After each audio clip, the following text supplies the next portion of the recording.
Describing of the Battle of the Catalonian Plains as merely iconic would be an understatement. Its significance is profound, though shrouded in controversy due to conflicting historical accounts. Amidst the fog of uncertainty, figures like Attila and Aetius loom large, set against the backdrop of the Great Migration, the turmoil of the Roman world, and the emergence of new kingdoms.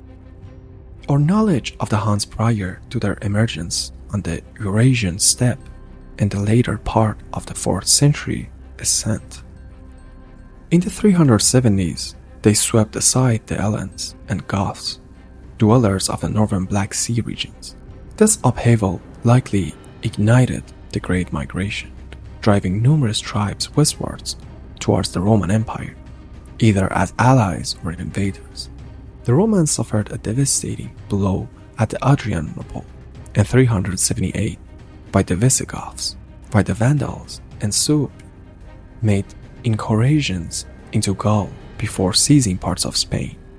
In 410, Rome itself fell to the Visigoths under the Alaric command. Following this, they were granted lands in southern France, centered around Toulouse, in exchange for aiding against the Vandals and Suebi. Meanwhile, the Huns subdued various tribes, launching raids into the Eastern Romance and Sassanid territories, plundering lands from the Balkans to Anatolia. The Western Roman Empire wrestled with eternal discord, rebellious and continued invasions, weakening its hold on stability. Enter Flavius Aetius, a Roman general of Gothic of Scythian heritage, who spent his youth as a hostage in Visigothic and Hunnic courts, absorbing their military strategies and forming vital alliances. In 423, leveraging these ties, he led a substantial Hunnic force into Italy to back John's claim to the throne, only to find Valentinian installed as emperor upon his arrival in Ravenna. To quash Aetius' ambitions, he was palisaded with a hefty sum and given command in Gaul. Despite initial setbacks, he managed to restore Roman's authority across much of Gaul, relying heavily on Hun mercenaries.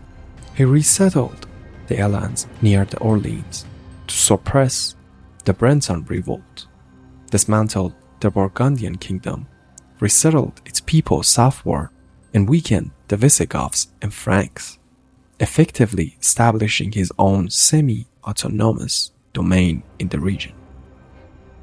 Meanwhile, in the east, the passing of Rua, the first ruler of centralized Hunnic state, saw Attila and Bleda ascend to power in 433. The new leaders renegotiated a treaty with the Eastern Romans in 435, securing pledges of non-aggression and an annual tribute of 700 pounds of gold. However, this peace was fleeting. In 439, the Vandals captured Carthage, prompting an Eastern Roman expedition to reclaim Africa the following year. Simultaneously, the Sassanids launched offensives and creating an opportunity for the Huns to ravage the Balkans between 441 and 443, even threatening Constantinople itself. Emperor Theodosius was forced to agree to an annual tribute of 600 pounds of gold. Beleda's demise in 445, possibly at the hands of Attila, left Attila as the sole ruler of the Hunnic realms. In 447, Attila launched another invasion into the Eastern Roman territories, defeating Roman forces at a Battle of Udis, raiding the Balkans, and compelling the emperor to sign yet another peace treaty, this time pledging to maintain the Danube region as a buffer zone. In this period, the relationship between Attila and Aetius deteriorated. Various accounts offer differing explanations. Some suggest that Aetius forbade the Huns from serving as mercenaries, thus undermining his own strength. Meanwhile, the Vandals, bearing enmity towards the Visigoths and a faction of the Franks, urged Attila to invade Gaul.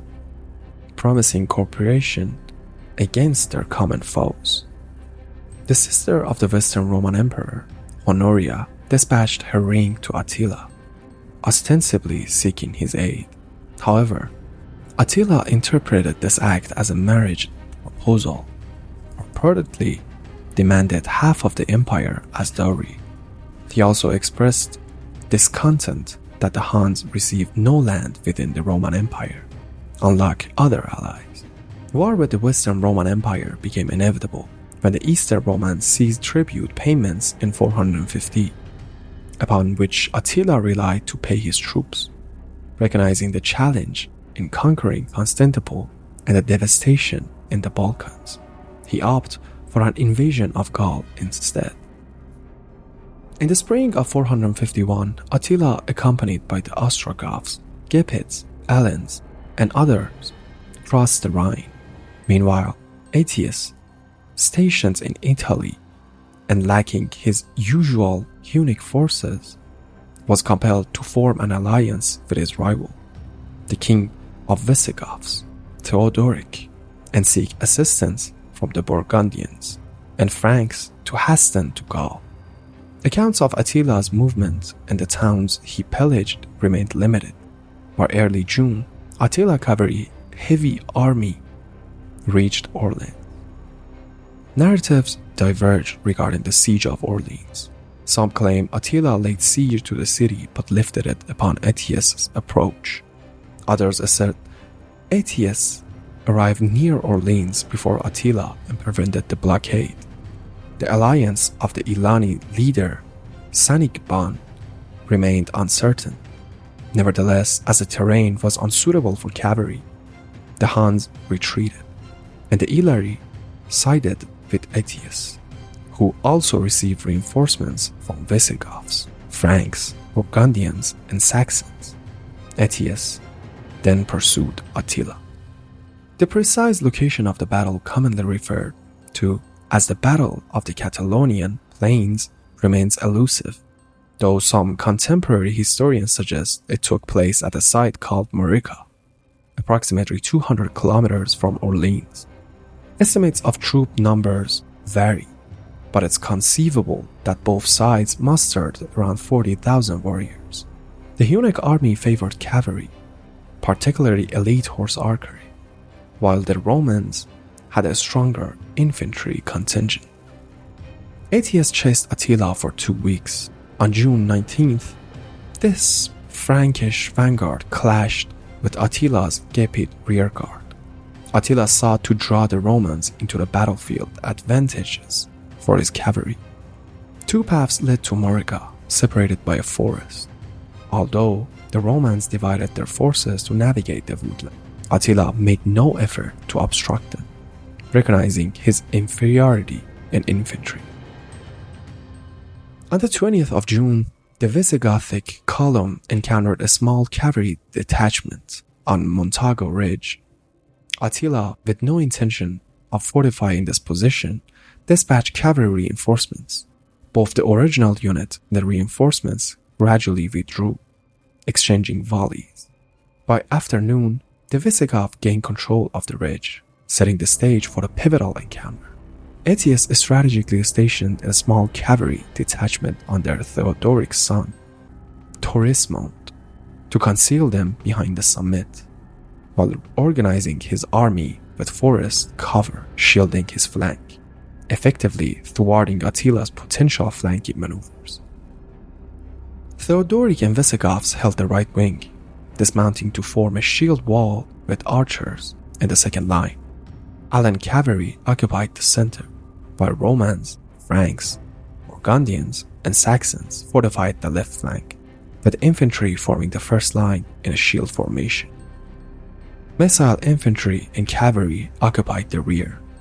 Attila and his Hunnic cavalry held the opposing center, while Ostrogoth cavalry, led by Volomir, guarded the left, supported by the Germanic infantry on the right.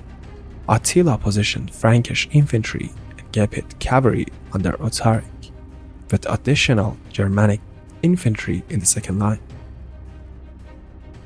Addressing his troops before battle, Attila arranged his horse archers into a wedge formation at the center, then spurred them forward, launching volleys at the Alans. In response, the Alans, outnumbered, retreated, following their customary tactics. The Hunnic wedge then divided, targeting the Romans and Visigoths with arrows.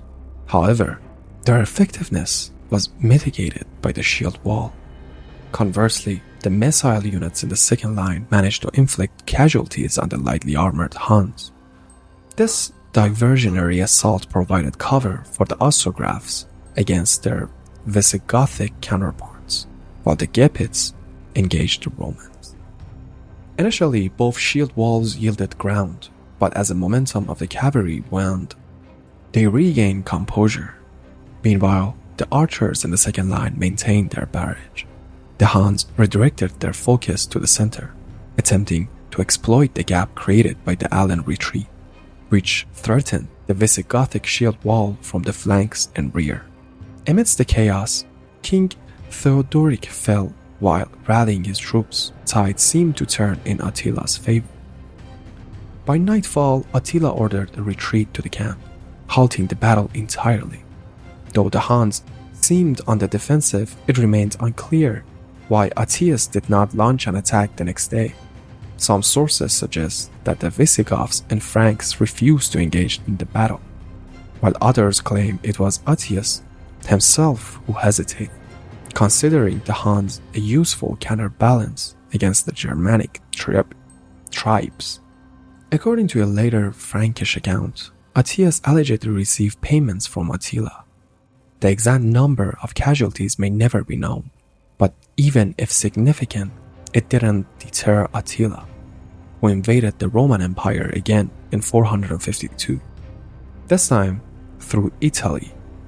He sacked Aquileia and Milan, inadvertently contributing to the foundation of Venice. The reason for his sudden retreat after meeting with Pope Leo are unclear. In 453, Attila died, reportedly from illness or possibly killed by his young wife. Thorismond was later murdered by his brothers. A year later, Attila's son suffered defeat at the hands of the Gepids under Theodoric at the Battle of Nedao, leading to the collapse of the Hunnic Empire. In the same year, Aetius was murdered by Emperor Valentinian, who was then killed by Aetius' bodyguards in 455. Just 20 years later, the Western Roman Empire ceased to exist.